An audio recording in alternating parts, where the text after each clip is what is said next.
One thing I'll say about you is you are so about your group and your network and your posse, your crew that you travel with.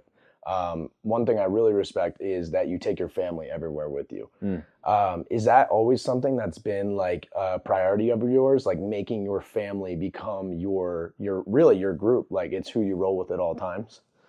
I want to tell you a story. It was the summer of 2013, and I got offered a shitty job to work at a restaurant. And in this restaurant, I would have to wash dishes, and I would have to make sure that I was running the dish bit, make sure the floors were mopped. I had to clock in at 5:30 in the morning. And it was a summer job. It was one of these jobs that you would have for about 6 weeks to 2 months. It was one of these resorts that are open seasonally. Mm. And I had given my word to the owner that I knew through a family member that I would stick out the job, even though it was the shittiest thing that I've ever been through. And then at the end of the 6 weeks, the 8 weeks, he said, nobody's ever stuck with this job because it was so bad. And he gave me a nice little bonus. Gave me a bonus, I think it was about $300. He gave me a $300 bonus, which was about a week's worth of salary at that point. Yeah.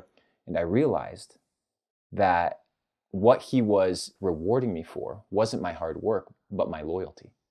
And that my loyalty, because I said what I was going to do, and I did it, and I followed through, and I had my word attached to it, and it meant something that I was able to benefit more than just financially, but build a relationship based on trust, regardless of hard things. So the reason I travel with my family, the reason I move with my family and with my team that's very niche is because I don't like outsiders. Yeah. You know, there gets a point in your career where you're at a place where you don't want to allow outsiders into your network, into your circle. And when it comes to loyalty and trust, those are the two non-negotiables. And I learned that in that summer job, and it stuck Wow. with me. And ever since then, that's how I operate.